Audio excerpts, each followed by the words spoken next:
the time where I entered the hangar, I witnessed recovered alien spacecraft that the Department of Naval Intelligence in the United States was back engineering. He was a U.S. federal marshal, and he was sent into the area to pick up a man, a fugitive. When he got to the gate at Groom Lake, they led him on to make the arrest, but they required an escort with him. And then first they searched him, and then they assigned an escort, and when they prepared to leave, the escort handed him a black bag. He says, "Put it in your belt here." Because if a siren sounds, we pull the bag over our head and lay down on the ground, face down, and wait till there's an all clear. He says there are things here that are very secret and they can't be seen. So the man says, "Well, what happens if somebody looks up? If you don't stay down there?" They said they're shot on the spot, and ask questions afterwards. I have had the opportunity over the years to interview, again, people who have worked at the test site at Groom Lake. One gentleman spent 12 of his 30 years in black programs at Groom Lake. When I asked him, I said, first of all, I said, "Do you believe in UFOs?" And he looked at me with a straight face in one-on-one. He said, "Absolutely, positively, they do exist." I said, "Can you expand upon that?" And he said, "No, I can't." About a year later, we were talking about, again, activities at Groom Lake. And I asked him, I said, can you really tell me what's happening out there? And he said, "Well, there's a lot of things that are going on there that I won't be able to tell you until the year 2025. But we have things in the Nevada desert that would make George Lucas envious." We are here at one of the most mysterious places on Earth. Behind these mountains begins the Black World, the super-secret U.S. Navy and Air Force test site known as Area 51. Rumors say that right here the test flights with craft from another world recovered by the military take place. In this film we investigate these rumors, and were at the end able to observe one of those mysterious UFOs by ourselves, right here, near the black mailbox at the desert road to Groom Lake. This is a Nevada test site. The area comprises about 10,000 square miles. It's bordered on the south by Mercury, and on the west side by Highway 95, and up here on the northwest by Tonopah, and across the top to Crystal Springs, and down here to Las Vegas. This area right here is the Department of Energy nuclear underground testing area, with all their areas labeled there. This is called the Yucca Strip. Up here is the Tonopah test range where the F-117 used to fly out of, and now there's other secret programs going on up there. This area all across the north here is used for the Red Flag exercises, which is the Air Force equivalent to the Navy's Top Gun exercises. They come out of Nellis Air Force Base here and fly this whole area. Right dead center of the test site is what is known as Area 51, also known as Watertown, also known as the Ranch. At the very center is Groom Lake. It's about 10 miles on each side, and this is where most of the secret activity goes on. Just 10 miles south of the Groom Lake complex is an even more secret area. This is where the saucers, the discs, are flown, an area called S4. There's 9 hangars inside the mountain, and the discs are flown up the Emigrant Valley, up in this area. They're flown like that. And this is where they can be seen from this road, Mailbox Road, which is right here. It's about 14 miles from there to where you see the discs. Up in this area up here is the Tonopah test range, and one of the workers up there at this lake right here one day saw a big door open in the dry bed of the lake and a disc come out of there. Area 51 was basically a Navy training base until 1955, when, in conjunction with the CIA, Lockheed made a secret test base out of it. And the reason was to test the U-2. In 1959, 60, and 61, they also tested the SR-71 out of there, and it became a perfect area in which to test secret equipment and secret airplanes. It was because it was so remote, it was bounded on all sides by mountains, and it was essentially a million miles from nowhere. The security that it provided was just exactly what they needed. After 1960, it became a area to test not only planes, but equipment, machinery, all kinds of secret things that they had.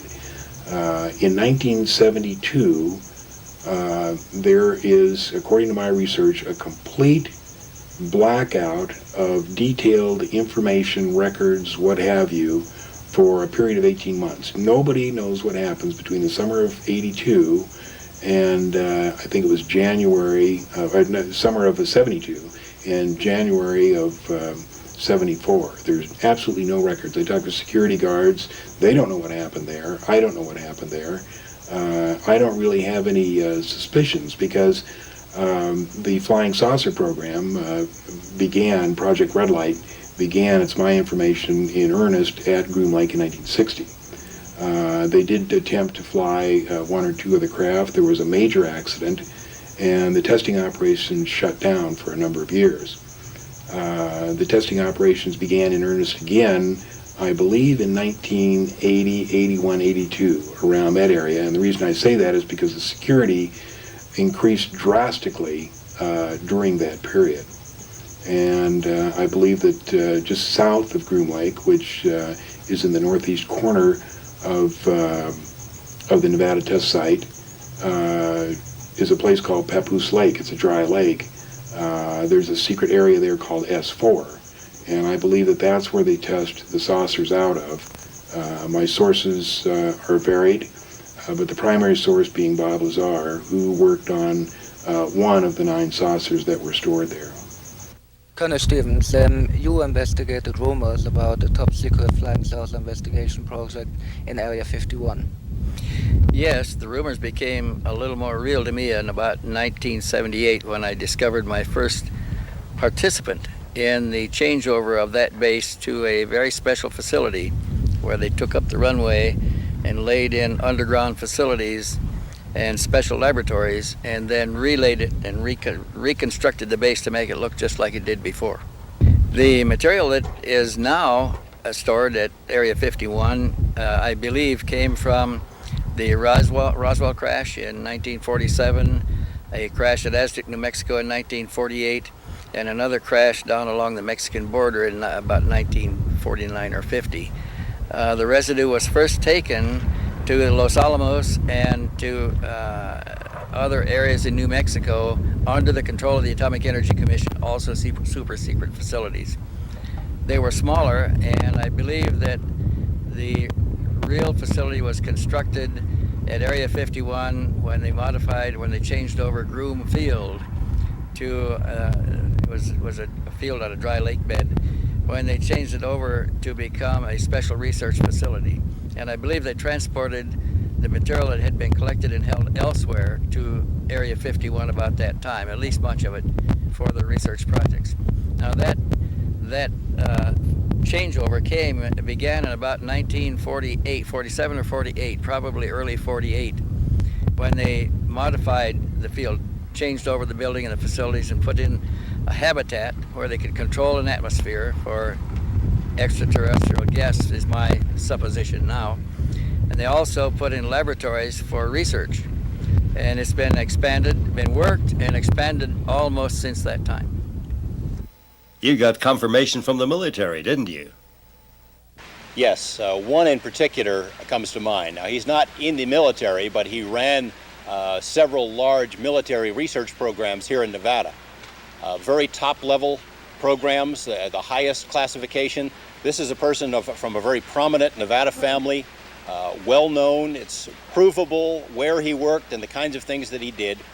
He also confirms that the alien technology has been in Nevada since the early 1950s, that it was even here before the base at Groom Lake was built, that one of the reasons that the Groom facility was built is in order to test this alien technology. He told me that there was a live alien in custody for a number of years, that they had difficulty communicating with the alien at first, but eventually developed some sort of a communication abilities. He is reluctant to talk. He's worried about what will happen to his family, but he has agreed to give me a videotaped deposition that would be released only after his death. And I think when that comes out, it will not only confirm what Bob Lazar had to say, but shed a great deal of light on what our military, what our government has known about the alien presence for the past 45 years, including Roswell. Las Vegas, Nevada, city of gambling, city of the thousand lights, and, what only a few know, gate to a world full of military secrets. Here we started our investigation into the mysteries of the Black World, because behind the mountains north to the glitter town begins the Nevada test site, nearly a state by its own, surrounded by borders safer than any other border on Earth since the Iron Curtain came down.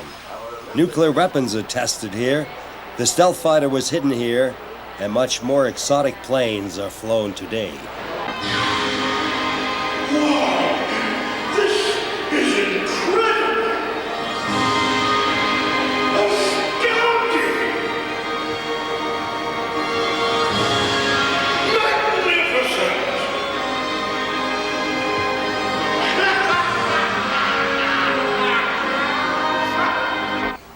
Our quest brought us to John Lear, one of the most successful and experienced pilots in the United States.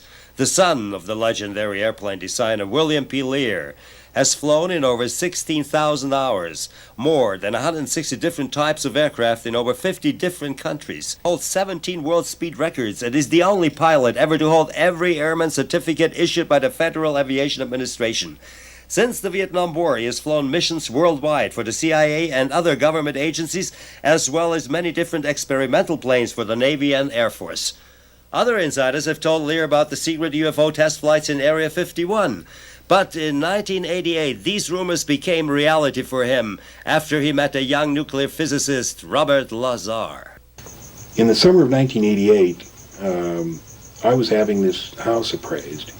And the appraiser brought along, the appraiser was interested in UFOs, and he brought along a friend of his who was a scientist, former scientist at Los Alamos. The appraiser, being interested in UFOs, wanted the opinion of this scientist on UFOs. And at that time I was doing a lot of lecturing. There was a lot of publicity about me and UFOs in the summer of '88. So I met this gentleman, Bob Lazar, and he didn't believe it at all. He told me that he worked at Los Alamos on SDI. He had a Q clearance. He had a number of other compartmentalized clearances. He knew a lot of secret things. He said that if there had been something like this, some cover-up, that he would have known about it. So over the next 3 or 4 months, we got to know Bob very well. He got to know us, and we passed him various information, which he checked out with the people that he knew that still worked at Los Alamos, specifically people who had access to the classified library. I told him that Project Grudge, which the Air Force told the public was canceled in 1949, was still active. He was able to determine through his friends who had access to the classified library at Los Alamos that it was still going on. There was another thing that I had mentioned, that one of the aliens that we had captured were kept at a secret place called a YY-2 facility. He in fact found out that there was a classified mail stop at Los Alamos called YY-2. Now that doesn't mean they kept aliens there, but it showed that I knew secret things that were going on. There was enough evidence there that he thought, well, maybe there is something to this, and he wanted to find out. So having the specialized, highly educated person that he was. He held 2 degrees, master's degrees from MIT, and also knowing Dr. Teller, who was the father of the H-bomb, he was able to send his resume to Dr. Teller, who then called him and asked him where he wanted to work. Dr. Teller proposed 2 places, either EG&G in Las Vegas or Lawrence Livermore Laboratories in California. Bob said, I want to work at Area 51. He didn't tell Dr. Teller the reason, but he wanted to get as close as he could to where we thought the saucer testing was going on. Well, during the next 6 weeks after that, he was contacted by EG&G. He was given 3 security interviews and 3 interviews on his basic knowledge. They were so impressed that apparently they went ahead and hired him. The first thing that I knew is on December 6, 1988, Bob came up here as he usually did in the evening. I was sitting here writing checks, and he sat right in that seat. And I said, what's going on, Bob? And he said, I saw a disc today. And I said, I was so startled, I thought I didn't hear him right. I said, what? And he said, I saw a disc today. And I said, theirs or ours? And he said, theirs. And I said, you went to the test site? He said, yeah, I just got back. This is the first time I went up there. I said, oh, my God. I said, well, what are you doing here? I said, don't jeopardize your security clearance. Work up there for a while and find out what's going on. He said, no. He said, you've taken so much flack over this thing, people not believing you. I'm going to tell you exactly what I saw. And for the next 3 hours and 47 minutes, he proceeded to tell me exactly what he saw on his first trip up to S4 at the Nevada test site. And basically it was that, yes, we had 9 extraterrestrial vehicles. He told me a little bit about the power plants. He told me that he'd been briefed on the aliens that flew them. He told me that he'd been briefed on a number of other secret things. He told me that we, in fact, did have a secret base on the moon. He told me that we, in fact, did have a secret base on Mars. A number of things, some of which were so unbelievable, had I not known Bob to be truthful, I would have been very suspect. But I had known him for this period of time, and I had no reason to believe that he would tell me anything other but the truth. Well, I had met Ed Teller at Los Alamos one day. We had a brief meeting and a talk. I had shortly thereafter moved to Las Vegas and basically left the scientific community to do other work. Sometime later I decided to re-enter and send applications out to several other national labs, and also one to Ed Teller, and he gave me a call and he said he might have something that I'd be interested in, and suggested that I go for an interview. Shortly thereafter, someone from EG&G called and told me to come down for an interview there. They made it very clear that EG&G had nothing to do with it. They were just using the building as a place to do the interview. After a short time, they said I was basically overqualified for the position, but they may have something else in the future. And I don't remember how much time lapsed after that, but shortly thereafter, they asked me to come down for another interview, and they said this was involving I don't remember their exact wording, but they led me to believe it was a field propulsion system, and of course I thought it was something that, in secret, that we were working on. Later, only did I find out that it was a back engineering program dealing with alien craft. I flew out of Las Vegas McCarran Airport, and I flew to Groom Lake in a 737 aircraft.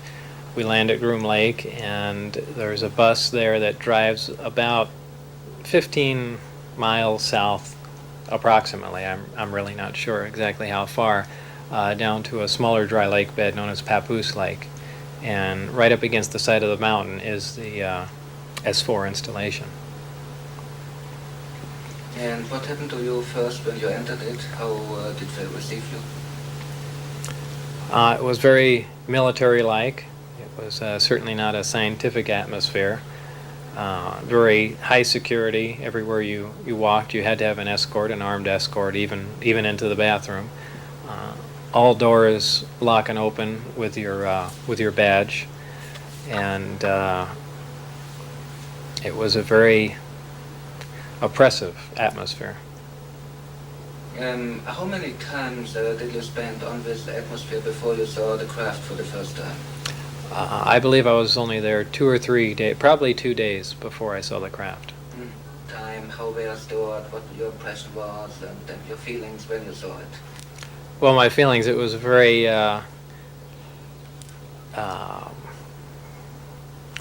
I should step back a minute and say that when I first saw the craft the first time, it was walking into the hangar, and my impression was, well, this explains all the UFO sightings. This is just a secret military aircraft we're working on, and that's the end of that. It was actually the second time when I saw the craft, when I got to enter it and look over it, and I finally realized what was going on, that this is an alien craft. And of course this was after I read the briefings, and that was a totally different feeling. That was not a feeling of excitement. It was almost an ominous feeling, that a feeling as if you shouldn't even be there. It's very difficult to describe. How did it look like? It looked like, if anyone's familiar with Billy Meyer's sightings, very astonishingly similar to that craft. It was a very sleek, thin-looking, flying saucer-shaped craft. Kind of hard to describe without drawing it, but kind of a typical flying saucer shape. Did you see just one type or different types? There were 9 total. I only got to essentially work, back engineer, or analyze one of the craft. But there was a separate hangar for each of the crafts, and each one was essentially different in its visual appearance. Did anybody tell you where the U.S. Navy intelligence got the craft from? No. No, not at all. That's a lot of people have speculated about it, that they were either shot down or they crashed, but the craft seemed undamaged, so I doubt either of those would be correct. Can you describe the inside of an alien craft? It's very plain. It's all one solid color, a grayish pewter color, the same color as the outside of the craft. There are no sharp corners anywhere. Every device in the craft, the seat, the amplifier housings, everything has a rounded corner on it, almost as if it was all fashioned out of wax and then slightly melted, so everything curved, even where the ceiling meets the floor on the end. Everything has a curve to it. Very, very plain, very wide open, very impractical use of space. And there are 3 levels. The lower level houses the amplifiers themselves that swing, the 3 of them. The center level is where you enter the craft, where the seats and the amplifiers are, and the top level is a small area, and I did not have access to that, so I don't know what's up there. Do you think they're alien craft or U.S. constructed? Absolutely alien craft, there's no question about it. Why? Well, first of all, the scope of the project was to back engineer it. If they were United States craft, we wouldn't be going backward trying to find out how they were built if we had built them.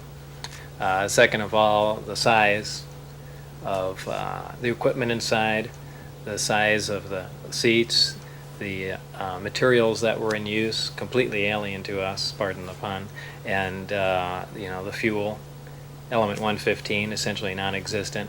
All these factors together, and of course the briefing information stating that they were alien craft. Could anybody tell you how the propulsion functioned? Well, that was part of my job, was to back engineer that and find out exactly how that operated. And they had made some progress, but I really don't know how long the craft was there being analyzed, if it was 1 year or 10 years before I got there, but it seems like only a modest amount of progress had been made. The propulsion system is really an amazing setup. There's 2 parts, there's gravity amplifiers and the reactor that provides the power. The reactor itself is a total annihilation reactor fueled by antimatter.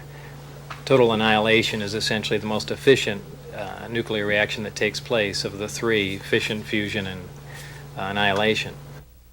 It uses a super heavy element, element 115, as it would appear on the periodic chart. None has yet been synthesized on Earth. It's my opinion that this occurs naturally in certain star systems. This element is bombarded in an extremely small accelerator. The element under bombardment undergoes spontaneous fission and produces antimatter particles. These are interacted with a gaseous matter target, and by means of a 100% efficient thermoelectric device is converted into electricity. Now, 100% efficient any electric device is essentially impossible. The first law of thermodynamics says that's basically impossible. There has to be waste heat and things of that sort, but there's none detected in this system. It's another amazing form of technology. This tremendous amount of power the system generates operates the amplifiers, and also as a byproduct of the 115 undergoing this bombardment, it produces a very interesting phenomena, a gravity A wave, as it's known to be called. This gravity A wave it travels in almost the same way microwaves travel. This is essentially applied to the gravity amplifiers, and by means of the electric current also provided by the reactor, it's amplified and focused. The amplified signal is shifted slightly out of phase, and by virtue of that they can repel or attract a gravitational body. The craft can take off on one gravity amplifier. There are three in this particular craft. When it's using just one amplifier, essentially pushing away from the Earth, it's known as Omicron configuration. For space travel, the craft will rotate up on its side, face the three gravity amplifiers at the target. They'll focus down on a single point some tremendous distance away, and the amplifier and the associated and the associated reactor will be run up to full power, and they essentially pull the fabric of space, distort space and time toward the craft, so they can traverse a tremendous amount of distance in virtually no time at all. They're not traveling in a linear fashion. They're essentially bending space, and space, the fabric of space essentially, and gravity and time are all interlaced. When you start distorting gravity, you distort time and space along with it. And these aren't theories. We've known these for a while. We just have no way of controlling them. But apparently, the civilization has found out how. Did you people manage to fly one? They've done several test flights in it, not out of the atmosphere. These are short, controlled, low-altitude flights. Essentially, they have a prized possession here, so they're not going to risk taking this to a point where they could potentially lose it, as at the gravitational pull of the Earth, or going too high. But I witnessed several tests outside the compound, and also one, probably about 100 feet away from the craft. How did the craft behave in the flight? Very, very quietly. It lifted off. It made a slight hissing sound, a slight blue glow from the bottom, probably due to the extreme voltage that's present on the craft. After a short time, that disappeared as it rose and just gently glided, and later sat down. It was very uneventful, but almost totally silent. Can you please describe the briefing documents and the information contained in it? There were an extensive amount, 120 some odd briefing documents, all of them very short, and essentially what they were doing was just giving me an overview of the other aspects of the research being done on the craft, and the bulk of the information, all the technical information, was specifically dealing with the power and propulsion system, which is what I was supposed to be working on. But there were documents basically stating that these were aliens that possessed the craft. There were some autopsy reports that, not very in-depth, they had no reason to give me in-depth reports on that, but they did have pictures and, well, 2 pictures actually, of the alien carcass with the chest cut open and a single organ removed, and the organ itself was sectioned. It seemed to, from my non-medical viewpoint, it seemed that this one organ performed many functions instead of one. There were documents on metallurgical work being done on the craft, and really every aspect that separate groups were working on. And I'm sure they got a briefing on what my group was working on, a very abbreviated one, as I did on theirs. And this will say where the aliens come from.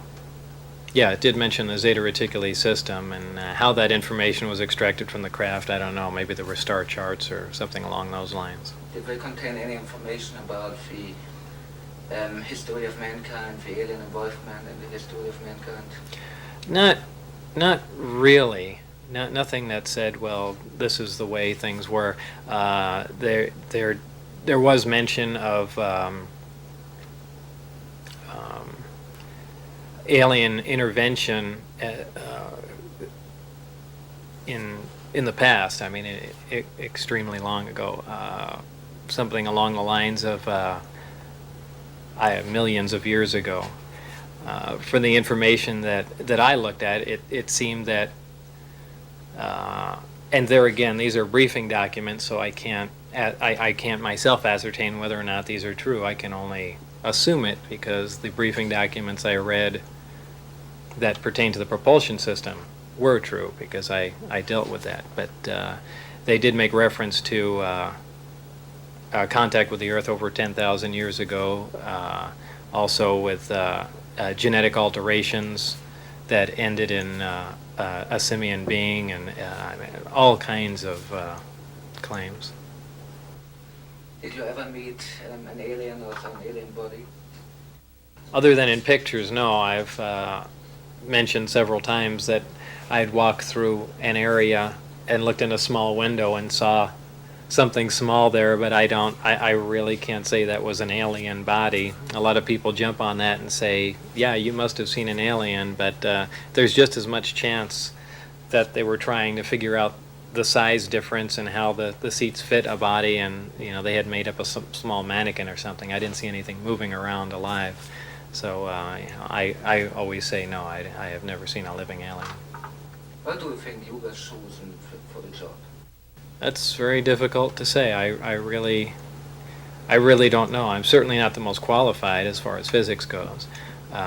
So I really don't know. I approach things at a very different viewpoint. They might have been frustrated after a long time of walking down the same path and not getting anywhere, and they wanted someone essentially to come out of left field and approach it from a different angle with a different viewpoint, and I'm kind of known for that. Why did you went public with the information? When? Why? Why? That's, again, a complex question. It's not just one reason. There's several, stemming from many things. Harassment, to protect myself, the fact that this information being contained is also unfair, but there are many, many reasons. After you went public, did they try to silence you in any way? Oh, in every way. Yes, I was shot at while getting on the freeway here in Las Vegas. Friends were harassed and taken out of work that knew me. Many things happened. Well, he was upset about the security at the base. It was an oppressive place to work.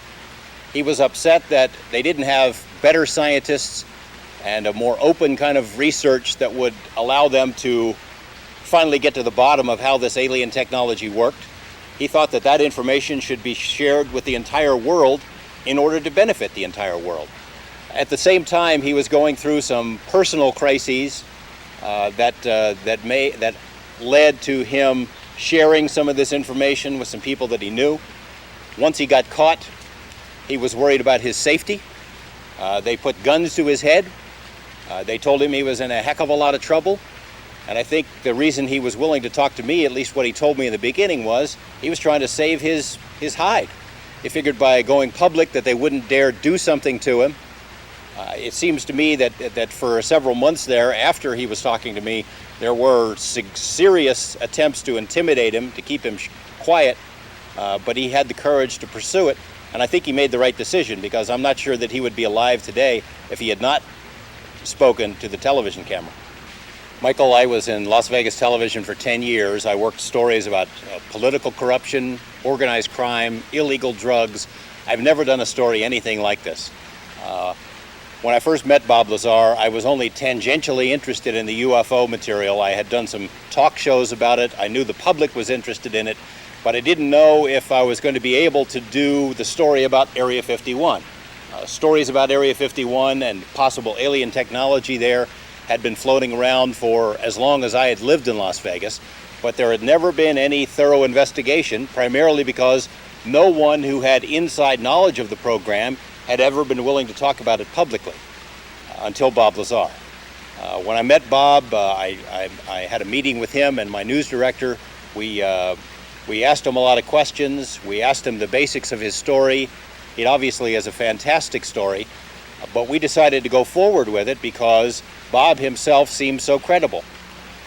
It became very difficult very soon, however, because trying to verify Bob's background proved extremely difficult. It is still proving extremely difficult. For example, we quickly found out that the schools that he said he went to had no records that he was ever there. His former employers, where he said he worked, had no records that he'd ever been there. In particular, Los Alamos National Lab was the linchpin of his credibility. We thought if we could prove that he worked at Los Alamos, as he said, it must have meant that he went to school somewhere, because they don't just hire people off the street. And if he worked at Los Alamos National Lab on classified material, it made sense that he could have been hired to work at other classified programs, such as S4, Papoose Lake. However, the people at Los Alamos Lab said they had no records that he'd ever been there. They stalled on our requests for information. They wouldn't return phone calls. They wouldn't answer letters. It was as if they didn't want us to have the answers. Well, eventually we came up with a lot of indications that Bob did work there. We found, for example, the newspaper from Los Alamos that lists him as being a physicist from the lab. We found the laboratory telephone book that lists him as being an employee at the lab. We have talked to other people at the lab who worked with him, who tell us that Bob did work on classified projects, that he was a physicist, that he was there. Just this week, almost 4 years after we first started making our inquiries at Los Alamos, we finally got someone from the lab to say, yes, Bob Lazar was here. Yes, he worked at the Mason facility.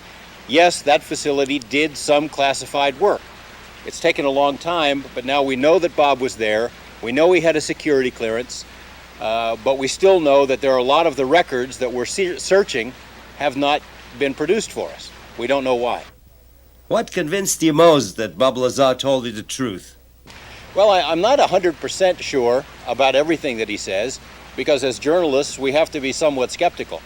But a couple of things stand out in my mind. Number one is that Bob has always told the same story. The story that he told me on the first day that I met him about his experiences at S4 is the same story he tells today. And most importantly, when Bob got into some legal trouble, which in the eyes of many people means that he's completely discredited. When he got into his legal trouble, he told the court system the exact same thing. Now, the courts, the interesting thing is, they're trying to verify his background, the probation department, and they said, we can't verify his background, therefore he should go to prison. Well, my response to it is, welcome to the club. You can't get any information on his background. Bob was facing up to 60 years in prison if he did not tell the truth about his background, and the story that he told to the court is the same story that he told to me on the first day and the same story that he's telling today. After you interviewed Lazar on TV, did you come in contact with other witnesses from Area 51? Several witnesses, more than a dozen now in total, have come forward with bits and pieces of information that confirm at least parts of what Bob said.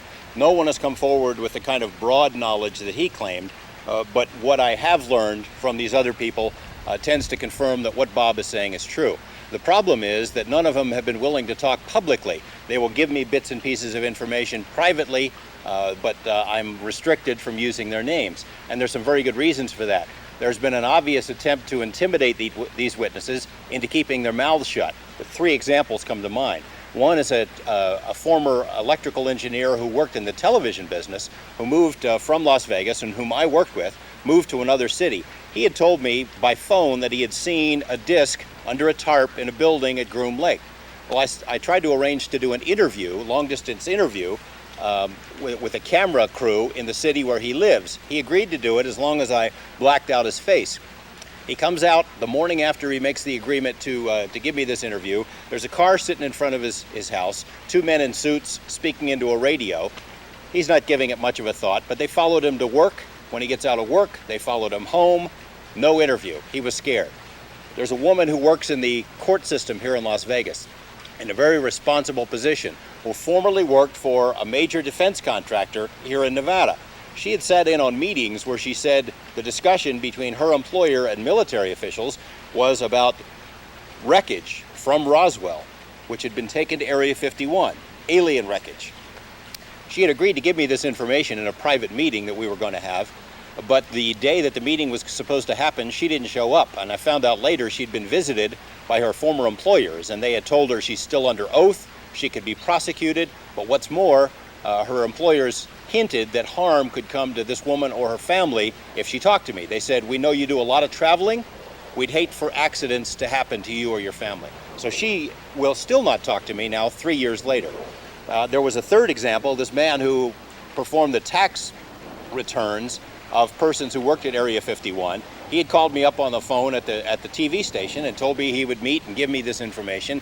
The next day, he's visited by 2 men who say that they're from the Secret Service, and they wanted to ask him about his tax returns, but he said that it was his definite impression they didn't care about his tax returns, they just wanted him to shut up and not talk about Area 51.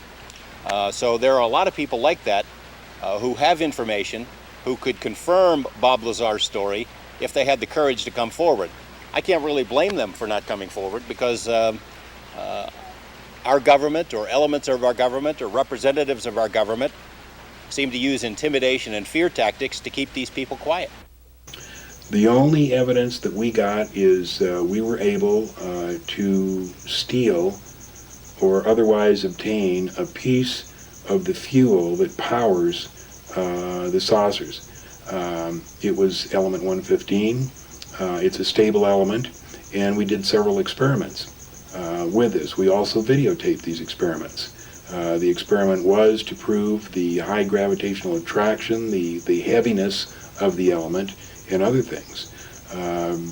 We proved it to ourselves. Unfortunately, whoever is in charge of the cover-up stole it back. The other thing was that on March 21st, 1989, he asked me if I wanted to view one of the test flights. This was on a Tuesday, and I said, well, sure, but how are we going to see one? And he said, there's going to be a test flight tomorrow night just at sunset. And I know a place where we can sneak in, still be on public land, and watch it. I said, great. So I said, why at sunset? And he said, well, statistically, up in that area, there's the least traffic around then. So I drove with Bob and the real estate appraiser, Gene Huff, and myself, and we drove up there, got there just a little bit before sunset. I took my Celestron telescope, we took a video camera, got out of the car, and within maybe 10 or 15 minutes, this disc comes up from behind the mountains and starts doing all these fantastic maneuvers. It was a light, a very bright light, and you couldn't see the disc form. But I had my Celestron scope with me, which is 8 inches, extremely powerful, and after a few minutes I was able to get it right in the finder of the Celestron telescope, and I saw for myself it was a disc. There was no question in my mind, and I just watched it go down behind the mountains. We had heard about this location, and actually the information ultimately had come from John Lear, we found out. We heard about the 29.5 mile marker, the famous mailbox area. So we went up there. Our first trip was the first Saturday in January of 1990. And we arrived there about 10:30 at night, and while we didn't see anything on that trip, it was a Saturday night, we found out that the active nights are Monday through Friday, and the weekends are usually shut down. But what we did find out, there were several other vehicles up there, 3 motorhomes and a couple of passenger cars, and talking with those people, we found out that they, having had gone out there on numerous other occasions, had seen plenty. So we were determined that, and we had understood from the beginning, that this was going to be something where on one night you would see nothing, and on the next night all hell might break loose. So we were prepared for the long haul. We were going to continue going out there until we should eventually see something. So then upon returning back home, I discovered that I could tune in the Billy Goodman Happening out of Las Vegas in Santa Monica. I could receive it. So I started listening, and almost the first night, Bob Lazar was being interviewed by Billy Goodman. And I listened intensely. And I discovered from Lazar's interview that the best nights to go out there are Wednesday nights, that they pull out most of the stops on Wednesday nights. Now the reason for that was explained, that when they were preparing this facility and the operation, they did a study on Highway 375, the public highway through the action zone, Tickaboo Valley. And they determined from their study that there was the least traffic on Wednesday nights on Highway 375. So that's why Wednesday nights were chosen for most of the action. Although we, in having made numerous other trips, determined that almost any weeknight is effective, Monday through Friday. But Wednesdays always seems to be the most prolific, probably for that reason. But then, of course, we wondered that since we were going out there on a Wednesday night, maybe that would perturb the formula, and then, of course, it would shift to some other weeknight. Who knows? So, but still, nevertheless, it seems that Wednesday nights still continue to dominate with the greatest amount of activity out there. So, our next trip was Wednesday, February 28th. Now, on our first trip, I had gathered together about 7 or 8 friends, and we caravanned out there and saw nothing, of course. Then I started organizing the same group of friends to make this second trip. But this time it was in the middle of the week. And lo and behold, when it came close to the time to depart, we found out that none of our friends could make it. Work weeknight. So Pearl says, "Boy, I don't think I want to go out there all alone." I said, "Oh, don't be ridiculous, dear." I said, "We obtained this information off radio, KVEG, clear in Santa Monica, being broadcast from Las Vegas." I said, "There are people all over the western states that are hearing this. We have a tangential interest in UFOs at this point. Think of the people that have a voracious interest in the subject. You're going to have people going out there from all over, and I'm sure the word is spreading to other countries of the world. You'll probably have people out there from Australia and Europe and all over the map, to say nothing of the people from Las Vegas close by." I said, "There could be scores, even hundreds of people out there. Don't be ridiculous." So we went out there. We were all alone. I was actually outraged. Well, anyway, we got out there, and I believe we arrived around 3:30 at the mailbox, and we decided to go to the Little Alien for dinner. And we came back and got to the mailbox by about 5:30. It was dusk and beginning to get dark. Wednesday, February 28, 1990. And I got out my lawn chair, and suddenly at 7:30, the first craft came up, and I was astounded. I leaped out of my lawn chair, had a camera around my neck, my 35 millimeter point and shoot camera, Nikon Action Touch, and I took a couple of shots. And then we actually, about every 45 minutes, a craft would come up one at a time. We saw 6 craft that night, each one in succession.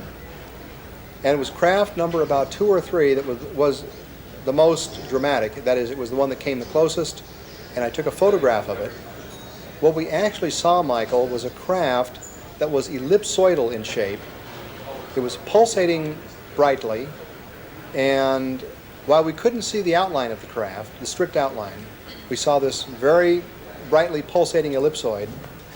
And when I snapped some shots, apparently the camera, with its low-end optics, that is, we didn't have a huge magnifying lens, so it didn't bring the craft in so close that it would have appeared as a giant blur of light.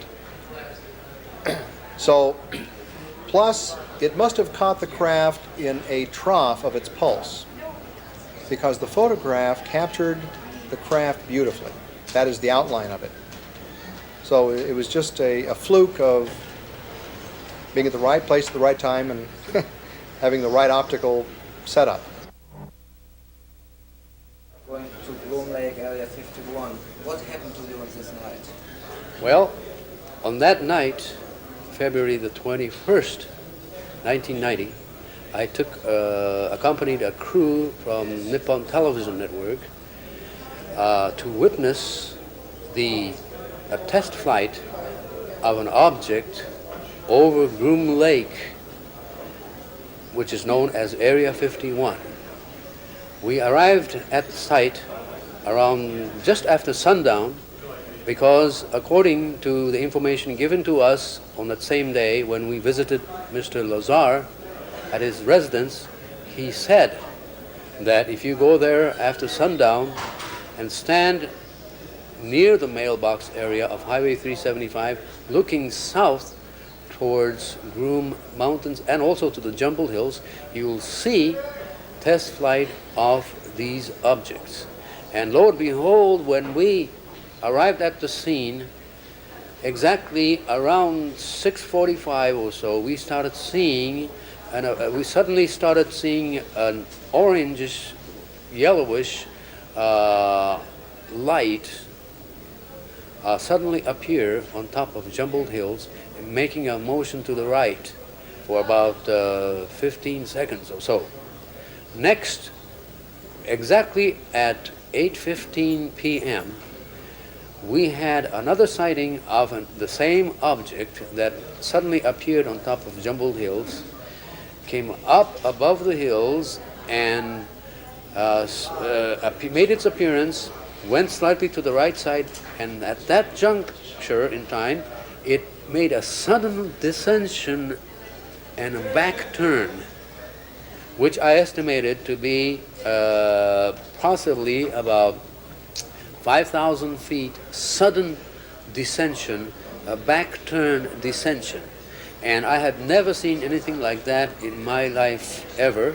And it is definitely a test flight of highly unusual object, a demonstration of technology, a propulsion system so exotic right now that we don't know what it was, but it was being tested at that very night. Well, I've become probably the expert on Area 51 in the United States since February 26th of 1991, which was my first trip out to Area 51.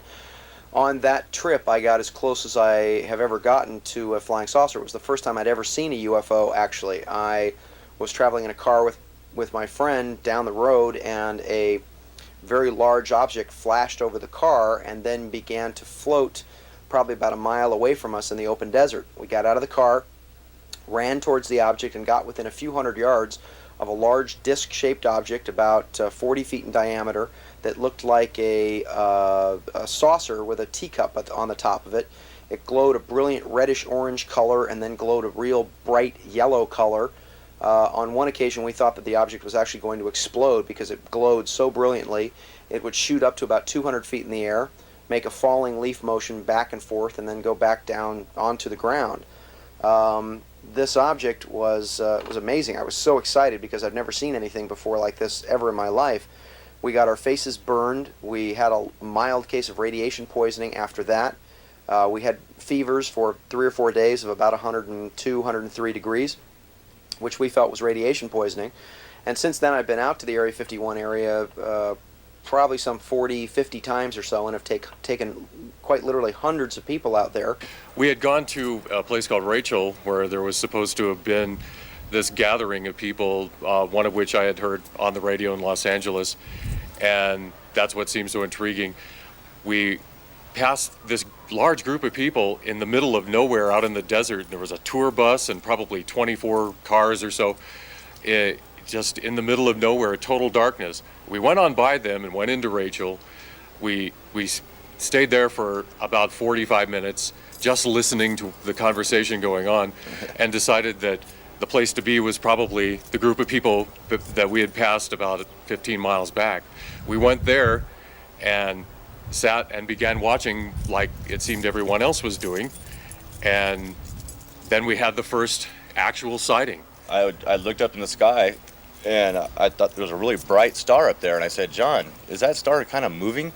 And right about the same time I saw that, and he goes, yeah, I think it is. And right about that time, it just like a falling star dropped out of the sky, and just came straight down to right above a mountain range that was about 5 miles away from us, and just stopped there and hovered, and then moved around the mountains a little bit, making various maneuvers that no aircraft could possibly make. And then it just stopped, and then it lowered itself down below the mountains out of view. And that was the first of many weird things we saw that night. And the people on the bus were there at that time. They all applauded like, oh, there was a sighting. And it was getting late. It was about it was not even quite midnight then. And so they all kind of applauded and said, well, that's there. And they all got in the bus and left. Did you recognize any details? Not at that time. Not at that time. That particular sighting was completely on the other side of this large valley that was at least 15, 20 miles across, at the point at where we saw it come down and float across the valley. Yeah. The most dramatic thing that happened that evening was after a large number of the people had left, including the tour bus. It was down to 3 cars, and we were sitting in the middle of these 3 cars and had been watching a light maneuvering kind of wildly out on the other side of the valley, and were just intrigued as it came straight toward us, as if it was singling out Jeff and I in particular from this immense distance away in a straight line.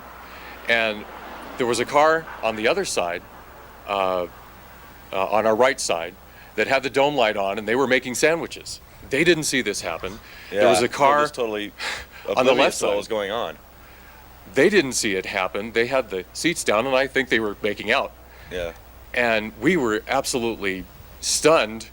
I felt absolutely awestruck as this light that we had been watching came straight toward us. In just an instant, it crossed that long valley, and Jeff became actually frightened because we're sitting in a pickup truck, and I'm looking right up like this, and it stopped and hovered practically right over us, and then it turned on a light from the edge of the craft, and when it came over us and stopped and hovered, the light seemed to be on the top of it, and it revealed like a silhouette of a disc, and you could clearly say it was a disc-shaped craft, and it made no noise whatsoever, just hovering above us, probably maybe under 100 feet in altitude above us. Yeah.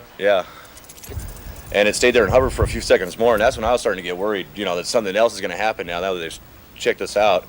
Maybe they're going to land, or I didn't know what was going to go on, so I got pretty scared at that point.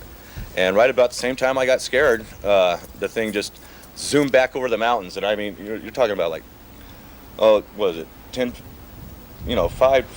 miles, and within a split second it was over this mountain range, and then it stopped, and then just lowered itself on the other side of the range, out of sight. We have to understand one fact, that Area 51 has 3 tiers of security system. The outer perimeter security, the inner security, and also the regular military security, plus automated security system. We're talking about outer perimeter security. Area 51 is using semi-private security firms such as Wackenhut Corporation. We call them Wackenhut SS because basically it's the way they operate. Wackenhut SS, of course, means Wackenhut Special Securities Corporation, of course, and they are assigned to guard the outer perimeters of Area 51. And they, because of the status of being a semi-private status, they don't wear any insignias of any kind. They wear military camouflage uniforms and carry machine guns and so on.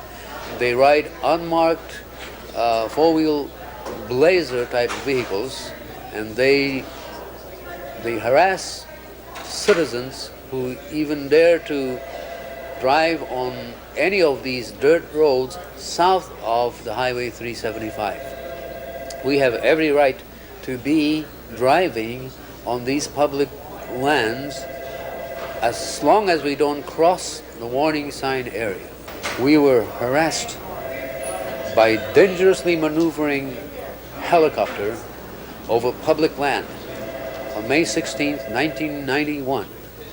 A group of us, altogether 18 of us, were in a 7-car caravan just coming back on Groom Road after taking pictures of the warning sign area.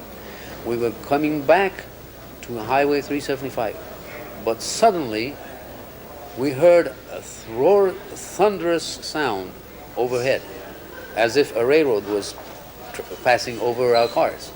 When we looked up, there was this military helicopter that appeared and came about 5 to 8 feet above our cars on purpose, harassing us, intimidating us, and for the next 15 to 16 minutes, we were trying to get away from this helicopter.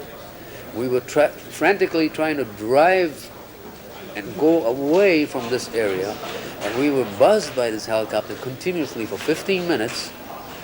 In one occasion, this helicopter circled around as we were driving and came front of our cars at almost low level and just scared us and continued this illegal maneuvering, endangering our lives. Where is it? Where is it?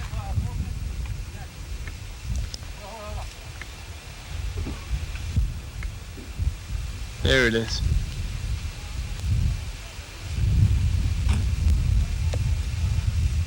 Jeez, how can you see anything with it? It went behind the mountain. There it is. There it is.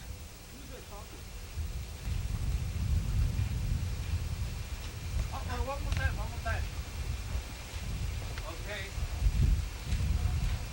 That's flying over there. Huh? Yeah, it's test flying. It's going to continue for the next stop. Wait, there it is. Yeah, it's flying over there.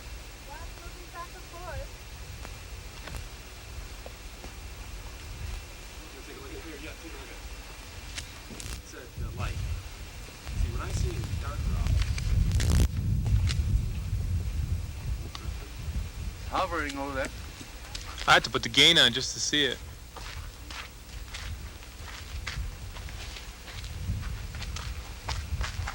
Boy, my battery. Yeah, right.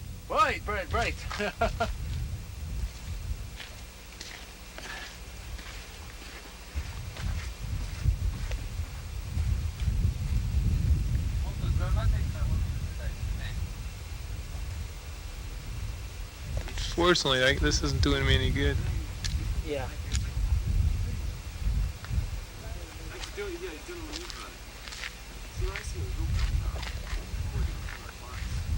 I think so.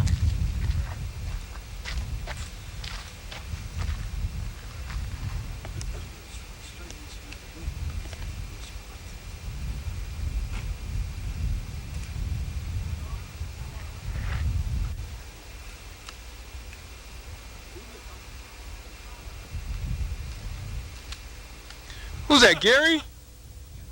Tell him to shut up. I can't look when he's talking. It's like damn funny.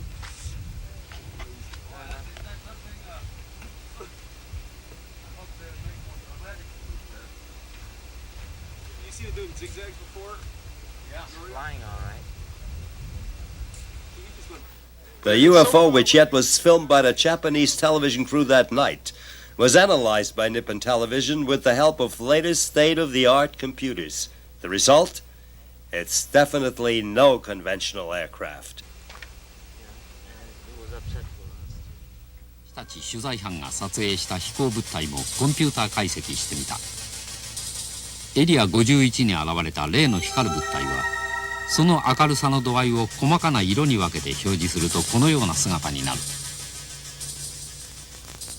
一方その後同じ場所から撮った車のヘッドライトは明るさがこのような構成になり、比較することができる。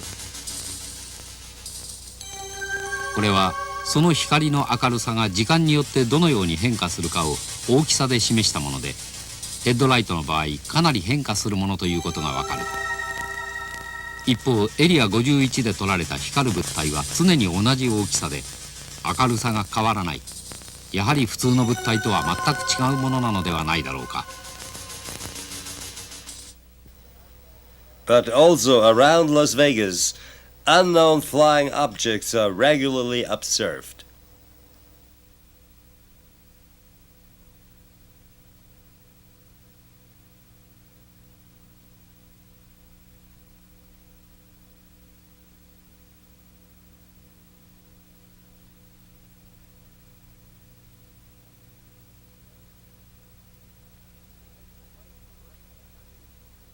I took my wife to work one morning, and on the way back, I was looking out the windows, I usually do, and I carry my camera with me quite often.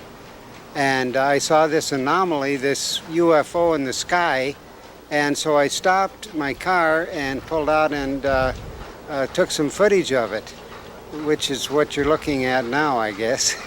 That's about it. And it came on 2 different mornings, as a matter of fact.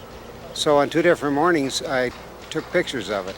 This was in 1991, and it was, actually we've seen a lot of things around Las Vegas here. It's a great area to spot UFO objects. I've seen cigar-shaped UFOs, I've seen the regular discs, and I've seen anomalies of all styles and types around here. I've spent many a night, all night, up looking for UFO things in the sky.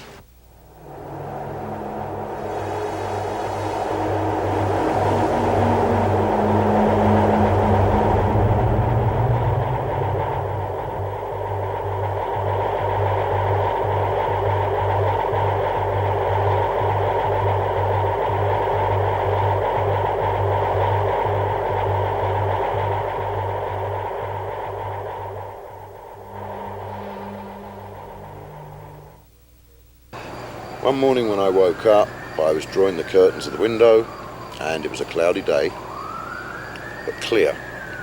And 2, they looked just like bowler hats, dull grey, no windows, no wheels, no nothing, just looked like a bowler hat, metal, definitely metal. There was 2 of them. One was flying in a steady fashion, and the other one, it looked like the pilot was drunk because it was just flying this way. And they went down behind some apartments, which were only about 100 yards away from me. That I was impressed with. I told my wife about it, and she gave me a strange look. And 2 weeks to the day, she was at the same window, saw the same things, and called me at work. And she was gibbering away, and I was, yeah. And from then on, we'd seen quite a few. I spent a lot of time out in the desert with my camera, and I got rather obsessed with it for a while. But as you'll see in some of the other footage of what I've got, it's quite interesting, and it's definitely unexplained.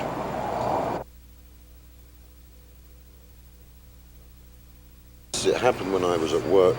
It was a Sunday, and it was close to 7 o'clock. And for some reason, I just took my camera to the parking garage roof and started filming what you see here, which are 2 remote type objects sort of dancing around. And in a little while you'll see another craft come along underneath. It's a little larger and it's very stable, and this guy's steadily heading north. These 2 which are dancing around seem to interact with it, and then it goes on its way. A few minutes later, another craft comes along the base part of the mountain, and In between that, an aeroplane going in to land at McCarran Airport goes past, so you get a good idea of the size and the distance. And then these two objects again interact with this large craft, and as you'll see towards the end of the tape here, I follow it round to see where the craft went to, and it's totally out of sight, it's vanished. Do you recognize more details when visible? No, not really, no. It was just close to dusk. They were just lights in the sky. It's slightly delta-shaped, I think the objects are. That's how they appear anyway, when I zoom in. Obviously, the Lazar UFOs were just the tip of an iceberg. A black world, as fantastic as a fairy tale country or a faraway planet. Yet, committed researchers try to trace down the last mystery of these super-secret test flights. By looking at the maps and by discussing things not only with the sheriffs, but also with friends of mine, I found a mountaintop in which you can actually climb to the top of the mountain, and it's about an hour and a half hike or so. It's about 7 miles to the top of a mountain which we call Morton's Mountain, since I was the one that first found it. Climb up to the top of the mountain, and this is where you get this spectacular view of virtually the entire base. You can see this particular video was taken at night, so because of the fact that we were very afraid of being caught out there still during the day, because we weren't really sure whether or not we were over the military's border or not. At about 6 a.m. every morning, they were sending helicopters out, literally chasing us around if we were anywhere near their border. And the evening times, they would send out the security vehicles, the Bronco security vehicles, who would do everything from take down our license plate numbers to actually go through our cars to looking for us in the desert, thinking that we were actually stepping across their border. This videotape comes from our efforts, literally risking our lives at that time to be able to get a good view inside this probably one of the most top secret facilities the United States has above ground. Specifically what you're looking at is you're looking at Area 51 at night, taken in the taken at around dusk. You're also looking at another section of the video which was work that looks like was going on the runway. Now for some reason the military was carrying out some kind of either construction operation at night. Now there seems to be a huge halogen lamp that's illuminating part of the field in which you'll see smaller lights, which are trucks and jeeps basically coming and going from this light. You'll see on the film what we thought originally was a ship actually coming on and testing and moving around on the floor of the valley. It didn't really move that much at night, so that's why we concluded that it must have been some sort of halogen work lamp. You'll see for the first time the object which is called Old Faithful. Now Old Faithful is called that because something appears in the sky over Area 51 at 4:50 a.m. virtually every Thursday morning.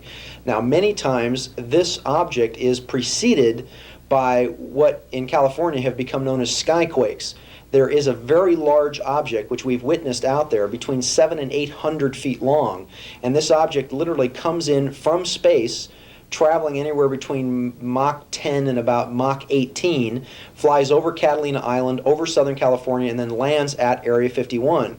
This particular object that you're seeing, we theorize, is what's known as Project Senior Prom, which is underneath the Project Aurora banner, and that this object is in fact an unmanned 132 nuclear weapon carrying nuke platform that in essence orbits the planet to be able to rain down nuclear bombs on virtually any country at the push of a button.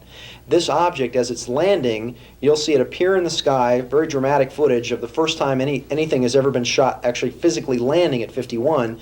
The object appears at exactly 4:50 a.m., comes down in a conventional flight pattern. Now sometimes this object will shake back and forth violently, displaying all the characteristics of a, quote, conventional UFO, unquote. And on this particular occasion, it comes all the way down in a very straight line. You'll see a field around the outside of the object, and when it comes down between two safety lights, you'll see it actually physically land, and then when it comes past a second set of safety lights, the field around the ship actually blinks off, and then you can see that it is some sort of unusual dart-shaped aircraft, some sort of experimental aircraft, because it does have wheels on it, and it does appear to have a fuselage that comes up in a point with a light at the top and at the bottom, and then comes back at the bottom. So it is a very unusual ship, and this particular ship was in fact preceded by one of the famous Southern California skyquakes.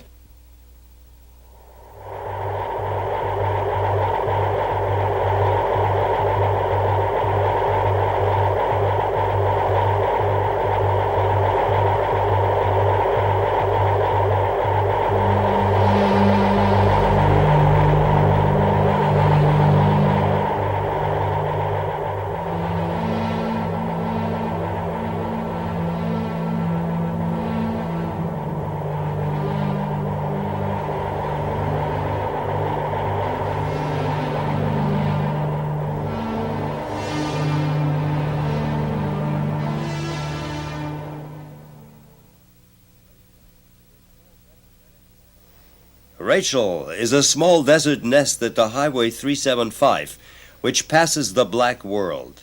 Its inhabitants are mainly workers of the test site. Rachel's main attraction is the Little Ale Inn, the local grill and beer bar owned by Pat and Joe Dravis, which became the main information exchange for Area 51 enthusiasts from all over the world. It not only exhibits UFO memorabilia, it also houses a library and a large collection of newspaper articles about secret government experiments, documenting that the greatest secret of our time actually is no secret anymore.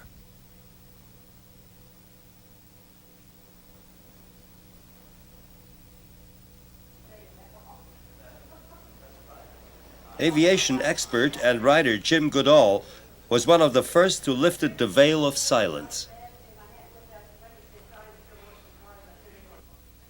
I am a published author. I've written for 3 different publications. I have a number of articles on black programs and secret projects for Jane's Defense Weekly, for Interavia, for Aviation Week Space Technology. I have 3 books right here that I have authored just on the F-117 alone. That is where I spend all my spare time, is digging. I've had my neighbors questioned, I've had my mail opened, I've had my phones tapped. I was called up for Desert Shield. I'm in the Air National Guard. They held up my clearance at the Pentagon. They didn't deny my clearance, they held it up because I asked too many questions of my government. And my response was, that is my job. As an American taxpayer, it's my job to question my government whenever I feel it fit, and I do. And I make a lot of enemies, and I'm referred to as that SOB from Minnesota.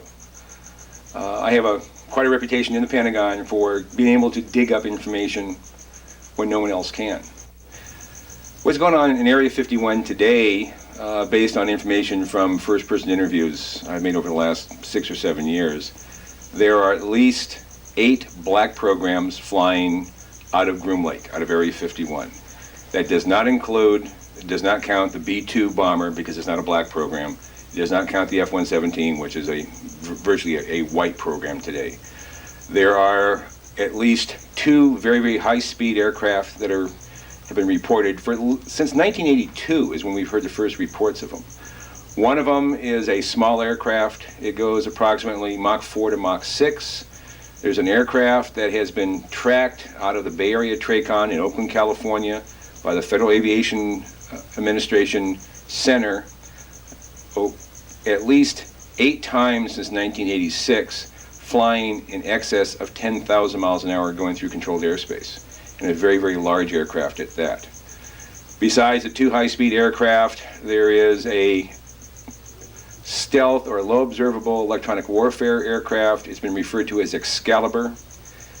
There is an aircraft that is designed to fly very, very high, but very, very slow and very, very quiet.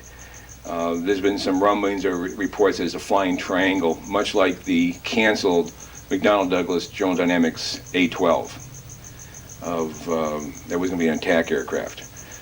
Just recently, out of Lancaster, California, taken off from Palmdale, which is Air Force Plant 42, and that's where the B-1 was built. The B-2 bomber is being built there.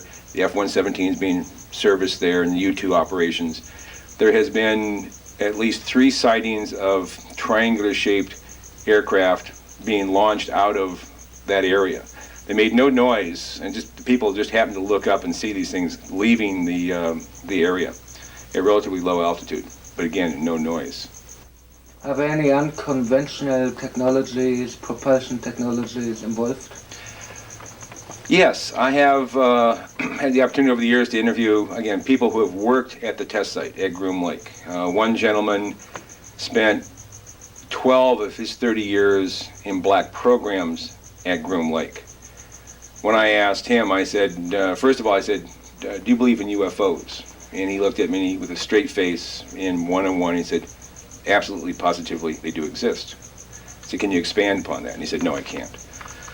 About a year later, we were talking about, again, activities at Groom Lake. And I asked him, I said, you know, can you really tell me what's happening out there? And he said, well, there's a lot of things that are going on there that I won't be able to tell you until the year 2025. But we have things in the Nevada desert that would make George Lucas envious. Another individual who was an NCO, an E9, which is the highest grade you can get as an enlisted man. He's a chief master sergeant in the Air Force. Was a safety specialist. He had 3 different tours of duty at Groom Lake on various programs. Now, he had no connection with my friend who worked on the other black programs. We were talking, I interviewed him at Nellis in 1985, 86 time frame. And I said, what's out there? And again, he looked me straight in the eye and he said, we have things out there that are literally out of this world. I said, explain. He said, I can't. But trust me, see, we have things that are better than Star Trek, better than anything you can see in the movies. He said, are the airplanes? He said, I can't comment. There's 4 levels in Site 4, excluding the top level, the surface, which is basically a hangars with the satellite. There's really not too much to it, but the levels are all operated. There's the first and second levels are all elevator where they keep the flying disc, ships, whatever you call it. They bring it to the surface. Right when I was there, they were trying to operate the disc, but to my viewing, unsuccessfully. There's scientists there. I personally witnessed high White House officials being there. Right now I'm basically kind of scared. I mean, I'm on the run. I don't know what everything holds for me. I just want to get this out in the open. A security guard at level 2 of S4 in Area 51. And he described Area S4 as a facility occupying at least 4 levels. He was aware of 4. He worked on level 2. He had passed through level 1. He never saw level 3 or level 4 because no military people were allowed below those levels.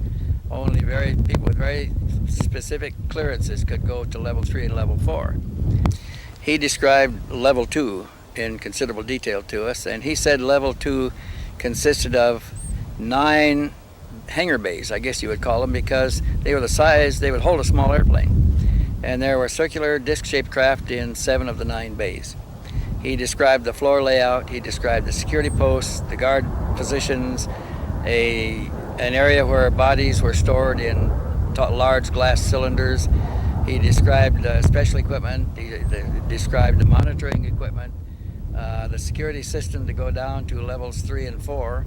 He said that they were never allowed down there. Only specially cleared people with very specific clearances, which included a plastic card with magnetic information in it, a handprint, and a right eye retina scan, and put their eye to a little camera. And if they passed, they could go down. If not, their instructions were to arrest them immediately and have somebody from above come down and get them. This is a very vast complex. Big place, a big place. The elevators are right here. There's 4 elevators. 3 and 4 are extremely security. There are no sentries down at 3 or 4. And the levels of 3 and 4, I don't know what goes on down there. I heard something about an EBI or EB down there. I'm not too familiar with what it is, but as you get off the elevators, you get off, and this is level 2. You walk in, the bays are over here. They're all separated by like an automatic doors that open and close each bay. Walk down, there's 5 on each side. There's a hallway right there, and each of these bays have elevators. It'll bring them all the way to the top. It'll bring the whole floor all the way up with a hydraulic system. Now, as you walk down, there's a lot of machinery right here, which I have no recollection of what it does. I believe I've never been in that area. My job was to be a sentry for these 3 gates and up above in the level complex, and sometimes I would be walking down here escorting people. Now, over on this, there's a hallway down here that breaks off, which is there's a big computer system right here. I believe it's a computer system. I'm not going to say for sure.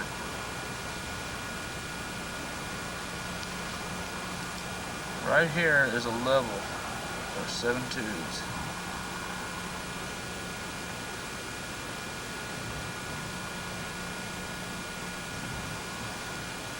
These tubes are about 2 feet in width. They're about 6 feet in height. They stand on end? They stand on end on end. Now, as you walk in and you look at these tubes,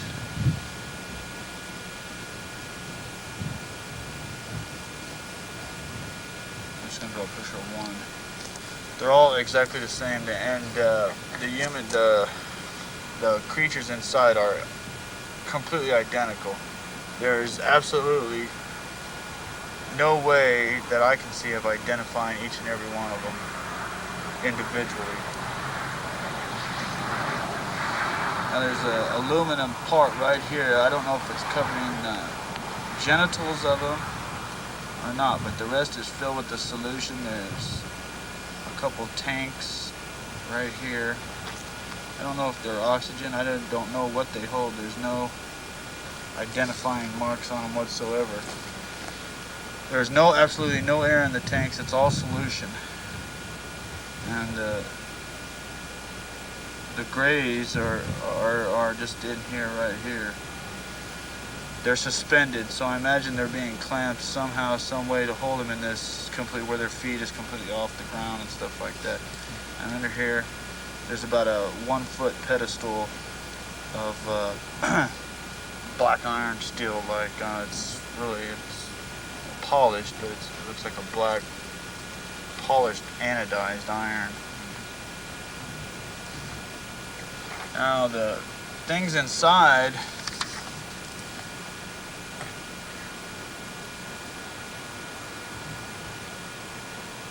I mean, resemble what everybody sees, and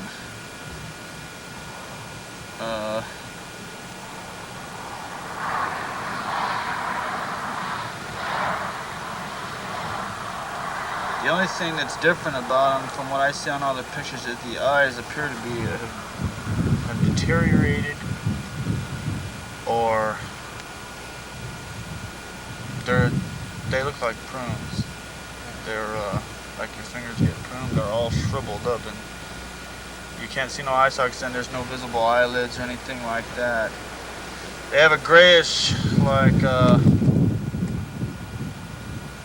grayish pigmentation. It's not scaly or anything. It's like a pigmentation. There's no apparent hair on them.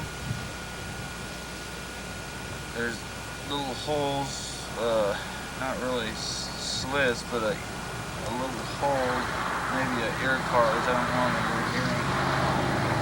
Slits are really kind of small for the nose and the mouth. the bodies themselves are very, very thin. They appear not to have any breast or navel or anything like that. Not that I can see. Yeah. I wasn't able to sit and study them in full view for a while. I don't think I have heard talk there that I know their systems aren't like ours.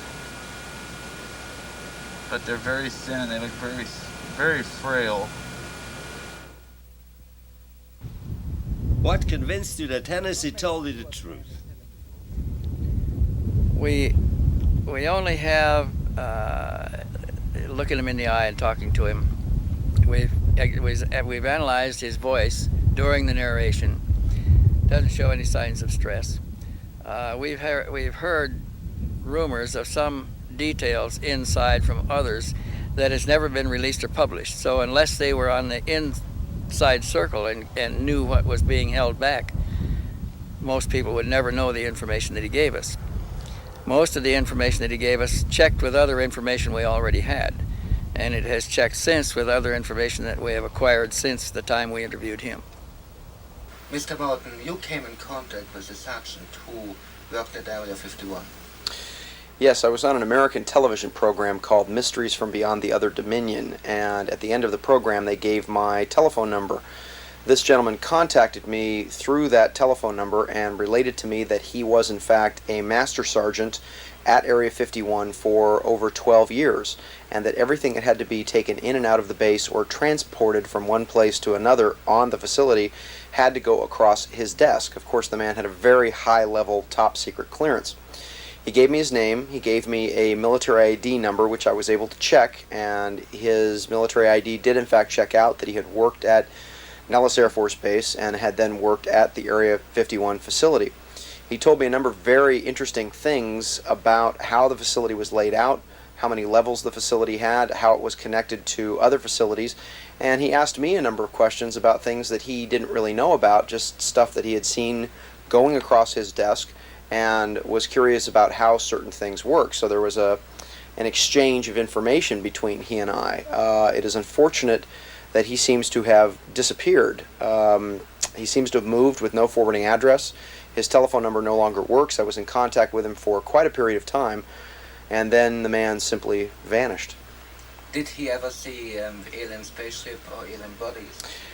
On many occasions, he told me, Chip is what he called himself, that he had in fact transported disc-like saucers, what he considered to be alien spacecraft. And remember, he was not sure if they were alien or not. He never saw the actual paperwork on the craft. He was only responsible for transporting the objects from place to place. However, he did transport a number of very large 30 to 60 foot disc-shaped craft. He was responsible for transporting some bell-shaped objects. He said when they were at rest that they were a very dull gunmetal color. He did in fact witness on a number of occasions the tests of these craft, because they would have to cart them out to a certain place and then they take them off, and then the objects would then fly around. And he was asking me how something that looked so dead and so lifeless could then glow up the way that it did, and the metal on the ship would actually look as though it was alive. As far as the alien bodies were concerned, he told me that Area 51 had 5 underground levels to it. This was confirmed by 3 other sources that I had at the facility. He also claimed that there were not only living aliens on the base that he not only saw, because he was responsible for transporting them physically by jeep from one place to another, but also that he saw a number of alien bodies in very large tanks, that the tanks had a silver backing to them, that they had a silver strips across the middle and the bottom of the tank. They were filled with a blue liquid. He said that he personally saw 5 different tanks that had these alien bodies in them, the classic little gray bodies, the 3.5 to 4 feet tall, but that they also had 4 humanoid aliens that were had blondish and reddish hair. Very little was unusual about them that would demarcate them from actual humans, but he was told that these were actual alien bodies, supposedly, and this was his speculation now, but he said that they were supposedly from the Pleiades. There are many underground alien facilities, and they're all over the place. There's also many underground U.S. facilities. In 1960, it became apparent to the military that if they were going to have any significant covert operations, they were going to have to be underground. The reason was people are extremely observant. They notice everything that's going on. And if there was going to be huge transportation of materials, men, equipment, all kinds of stuff, that it was going to be have to be underground. There was a major meeting with all the major contractors, the big contractors like Morrison Knudsen and those type of people. And the meeting included the highly specialized area of underground operations as far as drilling down there, how you move that kind of dirt. And they started then, basically in 1960, building all these underground facilities. Right now, they're just all over the United States. It's just incredible how many there are. There's a network of tunnels that connects Edwards Air Force Base with the Tehachapi Base, with Tonopah Test Range, Groom Lake, George Air Force Base, California City, China Lake. It's a tremendous network. I have varied and many people who have told me that they exist, that they have been down there. I have a friend that is a hydraulic engineer on one of the tunnel boring machines that's 28 feet in diameter. He works at the Nevada test site where the tunnels go down almost 3,000 feet. In addition to this, I have had a number of ex-military persons, engineers who've worked in the aerospace industry, for the aerospace companies out in the Antelope Valley, such as Lockheed, Northrop, Rockwell, who have related to me their knowledge of underground facilities. Not in all cases have they revealed what they knew about alien life forms or alien technology, but they said that these underground facilities exist without a doubt. Okay, that many aerospace companies have these facilities, that most of our Air Force bases, our naval bases, have these type of facilities underground, and that ultra-secret work goes on in secure underground facilities. Now, our difficulty has been in trying to come up with the evidence that these facilities are connected with the UFO phenomena.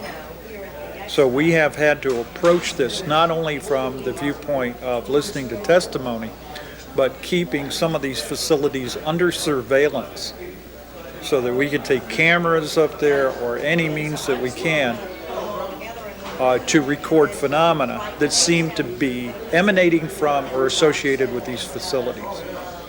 And that has been done. And people have reported seeing classic UFO phenomena around these facilities. There are 4 aerospace covert facilities. This is what we call the aerospace connection in the Antelope Valley and also the San Joaquin Valley. Rockwell in the San Joaquin, Lockheed, McDonnell Douglas, and Northrop in the Antelope Valleys. And these operations are extremely suspicious. They have a surface cover activity. They call themselves RCS testing sites. That stands for radar cross-section. And apparently their presumed purpose is to test various aeroform designs atop pylons with radar cross-section. And the disturbing part is that we have found out with incontrovertible proof that there are extensive underground facilities. And for example, Northrop, we have documented to have 42 levels underground.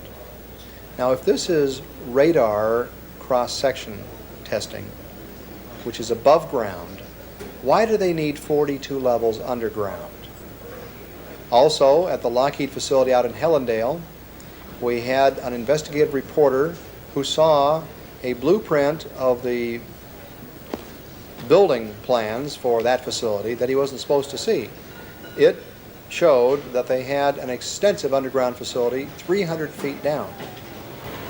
And when this reporter interviewed the person who was in charge of that facility, they had a nice, pleasant interview until at the end he told the director that he was aware of this extensive underground facility. And what could he tell him about that? And immediately the man's eyes grew wide and he said, "This interview is terminated." So it's very suspicious. And then of course we have other reports of people in the area who say that they have seen alien craft emanating from these facilities and terminating at these facilities.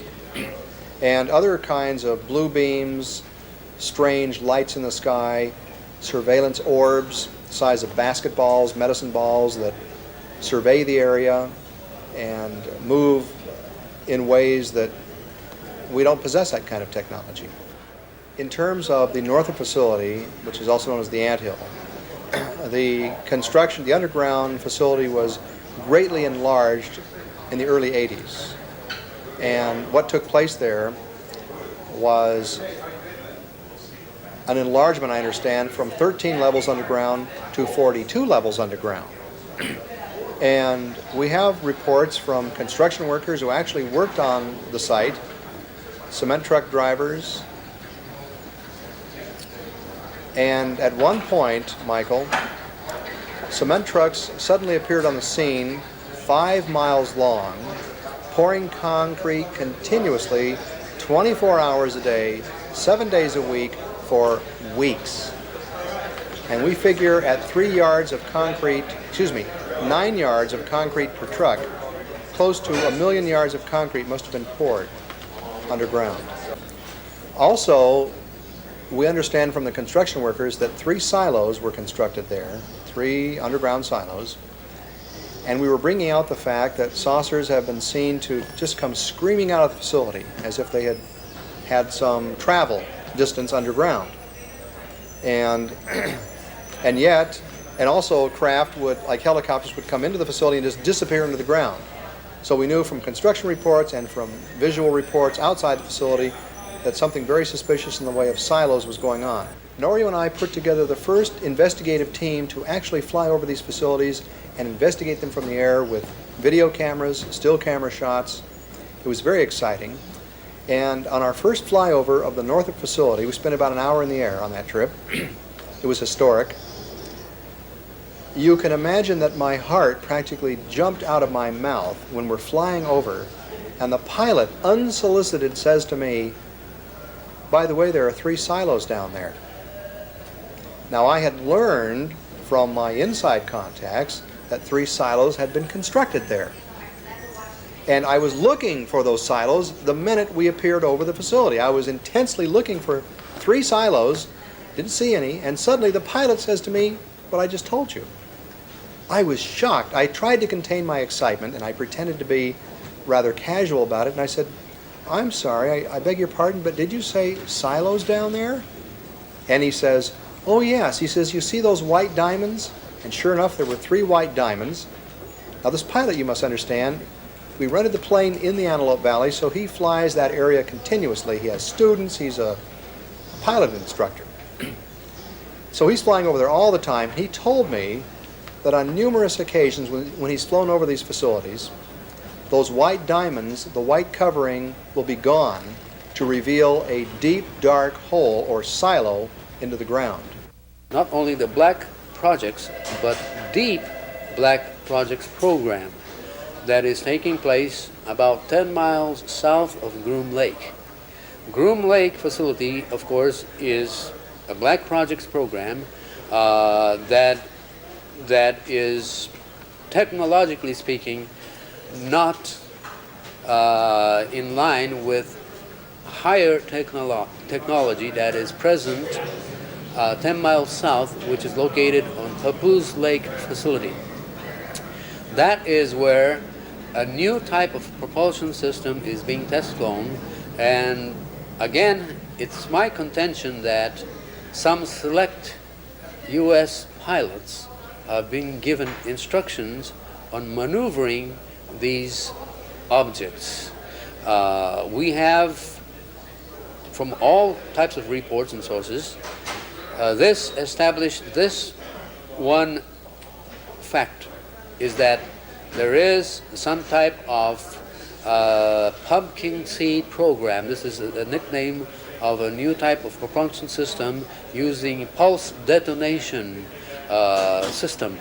And this is known as the pumpkin seed program because these objects they have almost like a diamond-shaped the form to this. Now, this is part of the Black Projects program. However, what I've been investigating is more than that. It's the Super Deep Black Projects program, which could possibly involve technology much higher than this type of pulse propulsion system, which could be antimatter or some type of anti-matter, as Mr. Lazar has been stating. The sources of our information are not only from researchers that have received a lot of infos through Aerospace Connection. We have been in touch with several persons that confirm that Black Project program is ongoing at Groom Lake facility, Papoose Lake facility, plus other facilities such as in California. The Northrop, McDonnell Douglas, and Lockheed, all of these facilities are conducting some type of testing of certain type of aeroforms that resemble almost a disc. And it's possible, very possible, that the technology behind this could be received from some intelligence, not necessarily us. In other words, we're talking about something possible transfer of technology.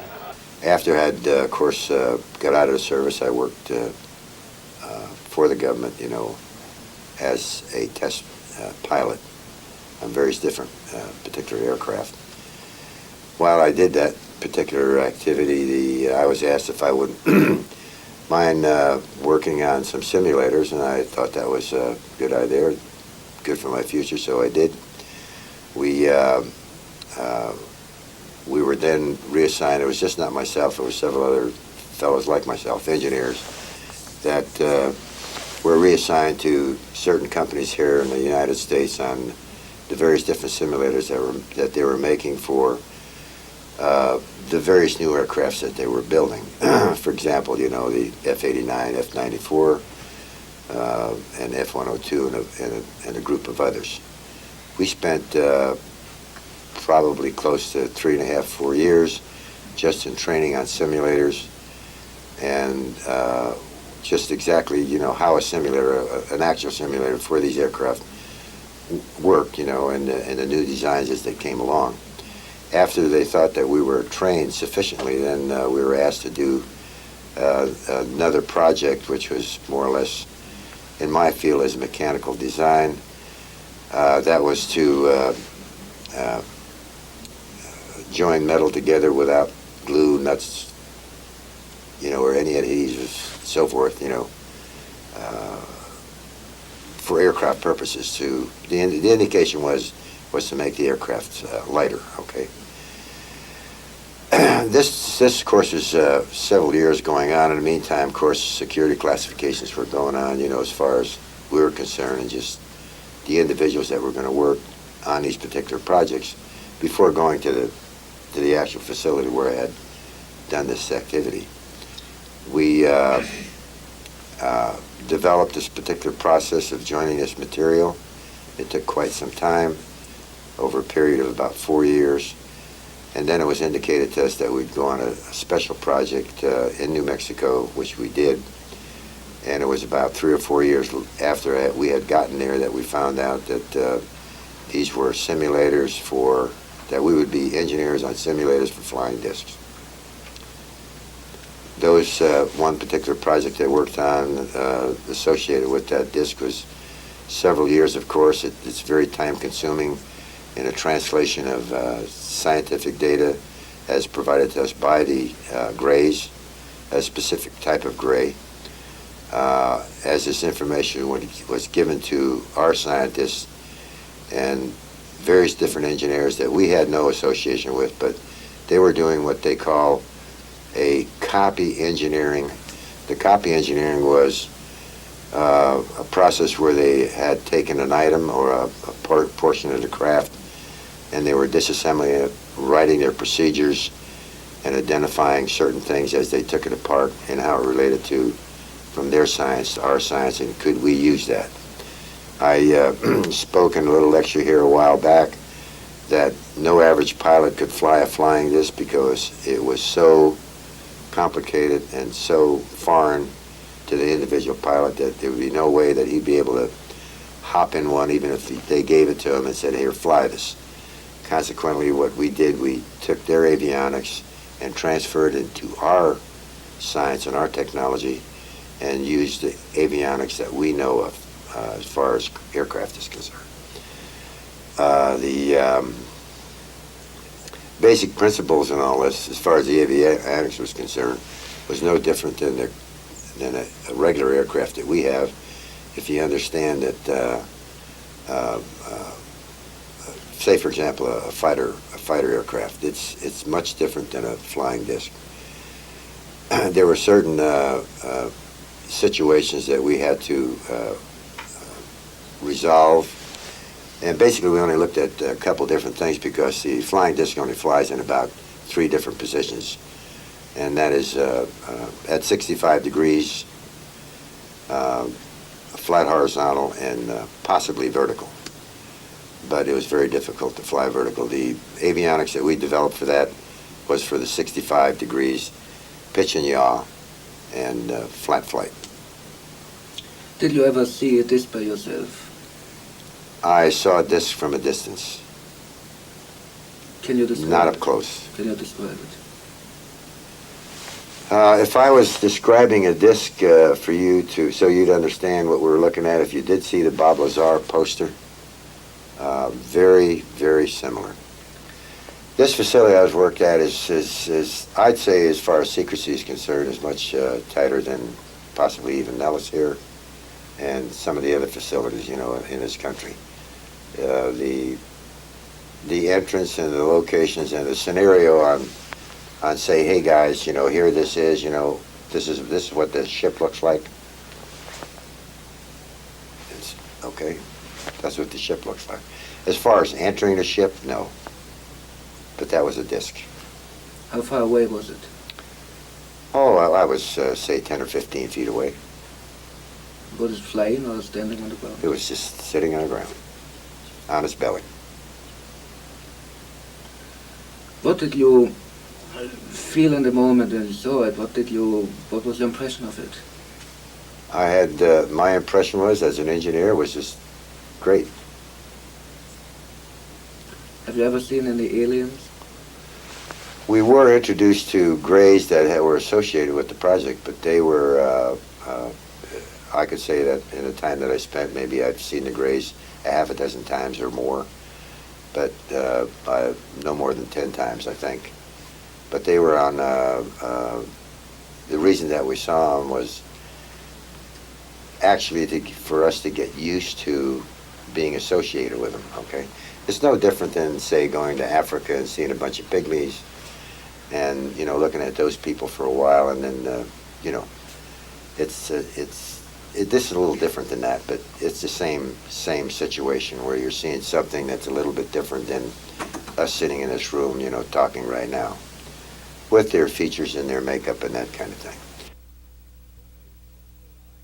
The conclusion that I have made from this is kind of a tentative conclusion, and it's in several parts. Number one, the United States Air Force is interested in any foreign objects that are invading our skies. They would be foolish if they did not conduct a serious investigation.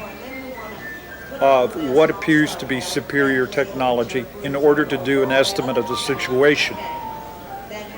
That's point number one. Number two is, over a period of time, they could have progressed quite far in this study of this technology. Far enough that I believe brings us around to point three, and that is you recruit your best minds from where? The aerospace industry to work on highly classified, or what they call black projects, in order to see if we could duplicate or develop this technology for ourselves. Because what every military wants is superiority, an advantage over the enemy. And of course, this kind of technology would offer us an incredible advantage over almost any enemy, at least that could be found on Earth. Was extraterrestrial technology already used for secret military projects? I think it's entirely possible. The sources I have say that that's the reason that we were studying alien hardware in the first place. Wreckage from Roswell and other crash sites is so we can figure how it worked and have a military advantage over our adversaries. Could be the Black Manta, could be the Aurora, could be stealth technology.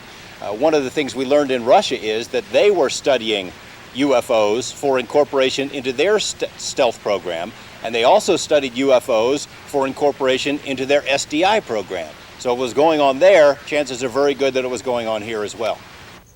The piece of UFO lore or information that really sticks the closest to home was a letter from a very close friend of mine who wrote a letter to Ben Rich. Ben Rich is the retired president of the Lockheed Advanced Development Company, the people that brought you stealth, that brought you the SR-71, the U-2. Ben was asked, in a letter, do you believe in UFOs? And he wrote back to my friend that yes, both Kelly, referring to Kelly Johnson, the founder of the Skunk Works, and I are firm believers in UFOs. Well, this got John Andrews very, very excited, so he wrote another letter back to Ben. He said, please explain, please clarify. We're talking about two categories of UFOs, both man-made and extraterrestrial. And Ben wrote back again on his letterhead, handwritten, which you have a copy of, saying yes, UFOs do exist, both man-made and extraterrestrial, and we refer to them as unfunded opportunities, and he underlines the UFO. Are these super secret test flights with recovered UFOs for real? Do U.S. government scientists really investigate extraterrestrial technology? We wanted to find out the truth, test the claims. Following Bob Lazar's recommendation, we drove out to the Black World on December 2nd, 1992, together with an ABC television camera crew. First, we waited near the black mailbox at the Groom Lake access road. Then, followed by a black unmarked Ford Bronco of the Wackenhooth Special Security, we changed our location to the Campfire Hill, an elevation on the roadside closer to the base. It was a Wednesday night, and shortly after sunset, at about 6:15 p.m., the first mysterious flying objects appeared.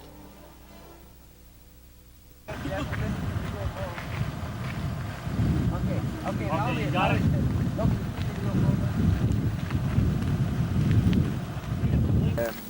Fall down, stop blowing. You know a signal flare, military signal flare?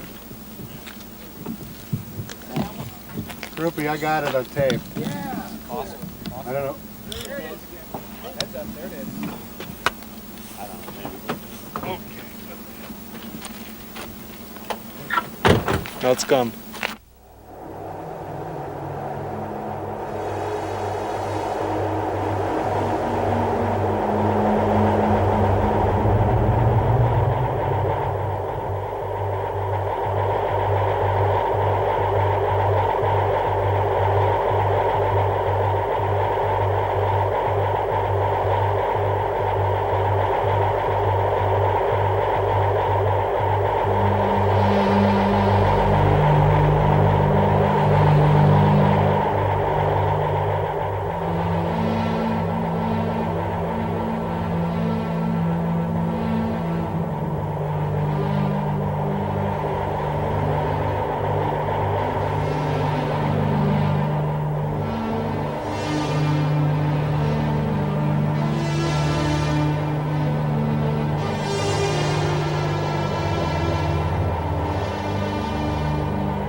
Flares?